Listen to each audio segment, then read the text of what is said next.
undang-undang wajib anak satu. Indonesia dulu juga sama, tapi lewat KB masih tidak satu tapi pinter dua. Mulane rata-rata kiai ku tentang KB. Niki kula cerita. Artinya anak tiap lahir cara Allah nggawa kehormatan. Kullu mauludin yuladu alal fitrah. Itu dari segi hukum agama. Kemudian menurut hukum rasional terserah masing-masing. Dalam negara yang penduduknya kecil disuruh produksi anak seaki-aki untuk memperpadat penduduk, misalnya daerah transmigrasi. Tapi untuk daerah yang dianggap ledakan penduduk problem, setiap kelahiran dianggap apa? Problem.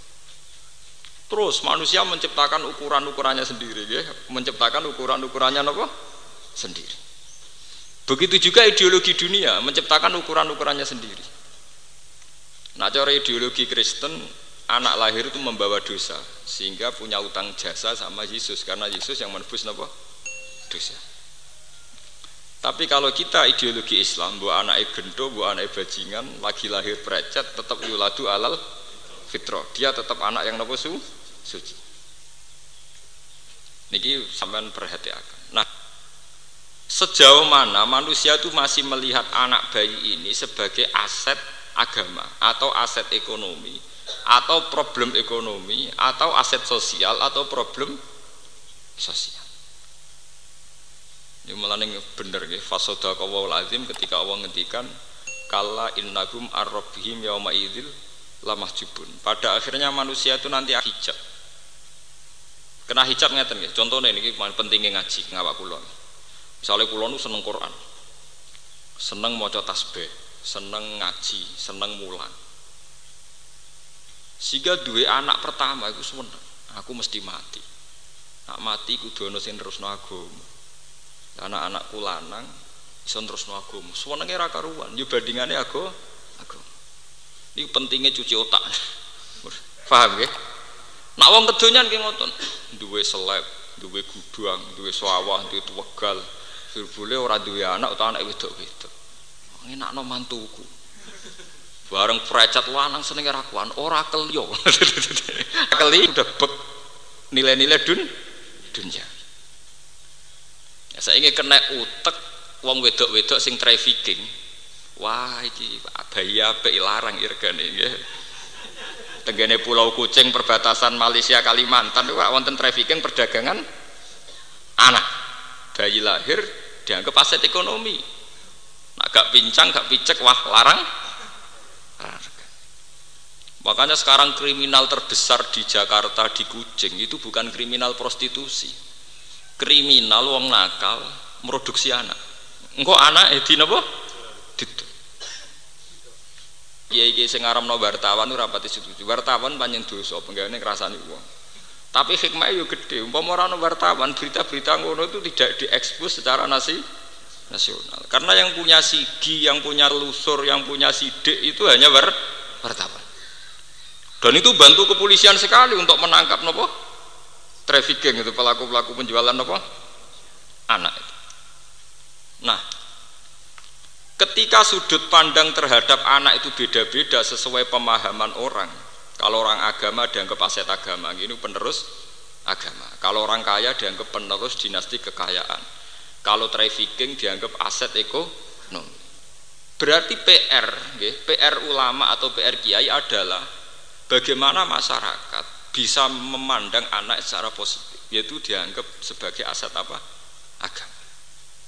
Kalau sampai kiai-kiai itu gagal mendesain atau gagal memandu masyarakat supaya berpikir positif terhadap anak, maka nanti kegagalan akan terus jalan.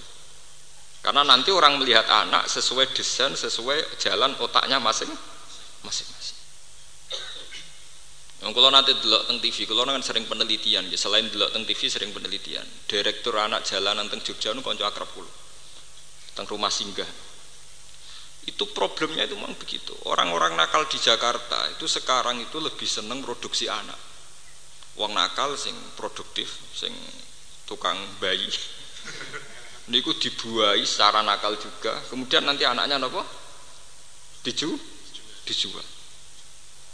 belum nanti di Kucing, di perbatasan Malaysia dengan Putih Kalimantan Barat. Itu ngeri betul. Sementara kita masih berkutat, itu tidak bisa. Mulane Kanjeng Nabi dalam banyak hadis ngendikan angkihul waludal wadud fa inni mubahin bikumul umam. Gak apa-apa kowe golek bojo sing tukang manak. Asal anak iku dadekno banggaku. Iso mbok hitung to, misale anak 10 kere kabeh busung lapar banggane ning ndi.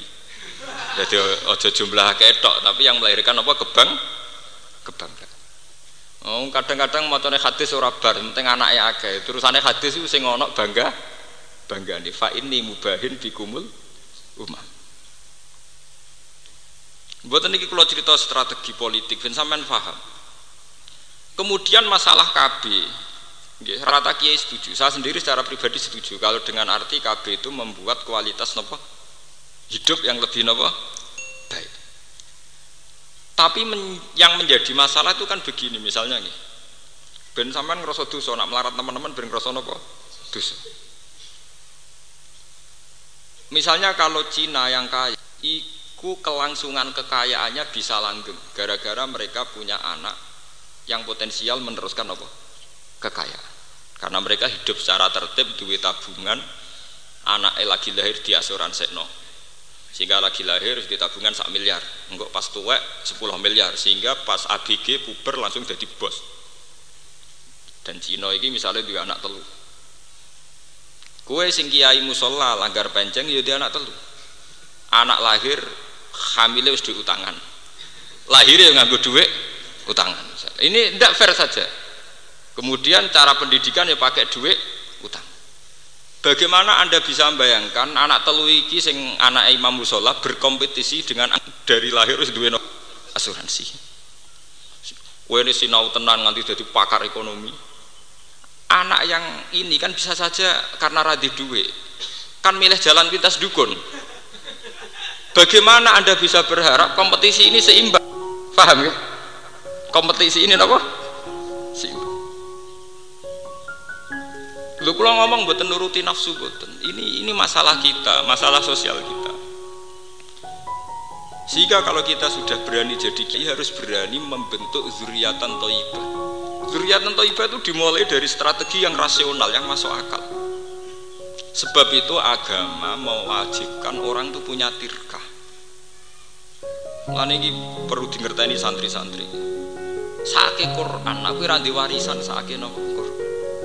Quran wis kangelan nerangno detail carane bagi tirkah.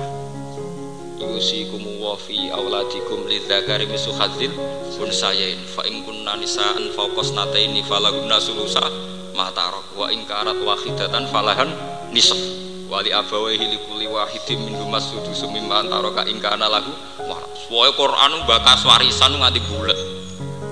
Tirkah ngene lho, Cung, nak anak wedok sitok untuk separuh. Nak anak luwih sakmene untuk 2/3. Warai carane bagi jebule sing dibagi ra ono. Paham ya? Saiki Qur'ane napa mboten saiki. Paling melanggar iki malah santri. Ngaji ning pondok ngaji faro, tapi ra iso dipraktekno wong ra ono sing dibagi. Lah lha opo direwangi ono gawe aslul masalah, ono raut, ono aul, ono dawil, ono sulus bak.